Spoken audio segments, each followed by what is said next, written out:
Well, Craig Wilson is the Health Policy Director for the Arkansas Center for Health Improvement.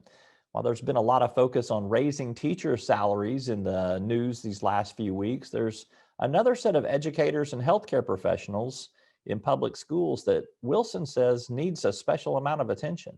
Let's begin with the role of school nurses and school counselors. They have changed a bit, as you note in your commentary, than from when you and I were kids in school, and I'm older than you. So tell me how these roles have changed for these. Yeah, well, as with a lot of everything, right?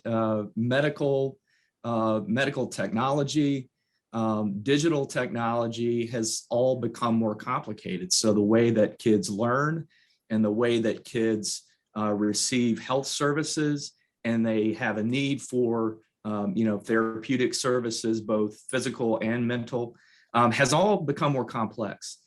So these roles have become not only increasingly critical, but more complex as well. And they have expanded over time, of course. Kids don't, just like with us, when we come to work, they don't check their physical and mental health issues at the door. So there is an increasing need, particularly given what we've seen during the pandemic, to address these issues and meet kids where they are. We know we have teacher shortages. We also have school nurse and school counselor shortages. How dramatic is this shortage and what is driving it? Well, there's a lot of competition in the market. We have, particularly with school counselors, only about 4% of Arkansas schools meet the recommended ratio of 1 per 250 kids. And that's, something that has existed over time. With school nurses, the recommended ratio is 1 per 750 in state statute. Of course, the funding has to be there for schools to meet that ratio. And many schools, that's just not a priority. With what has gone on with mainly in the public eye with the teacher shortage issue that seems to be dominating the headlines, I felt it necessary to really talk about these two critical roles, because often people forget about other staff that both support kids in their social and emotional health and in their educational endeavors, but also support those teachers to help them in the classroom meet the needs of kids.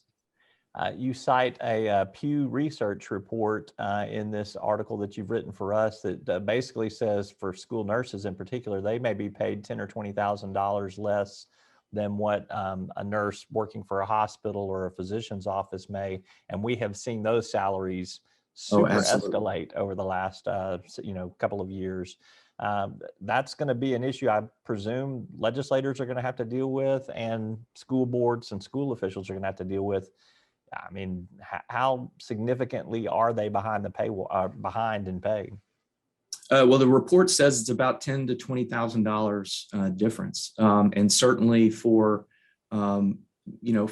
school nurses who their salary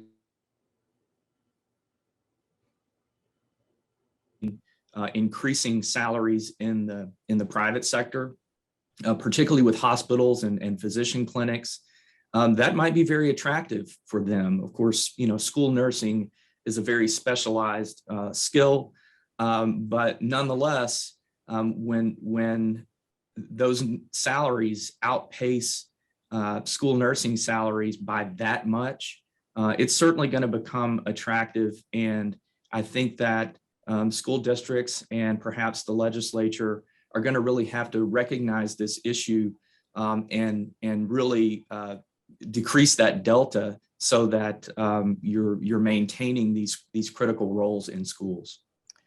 I'm going to give you a pass on setting the odds for this getting addressed in the next regular session, but I got a feeling you're going to be bringing some attention to it beyond just writing for us in this commentary, correct? Right. And I'm sure that the School Nurse Association and School Counselor Association, I'm sure they're going to be right there at the forefront as well, along with school districts and their superintendents, because I think that there's been a lot of federal funding and now state funding devoted to particularly mental health services in schools.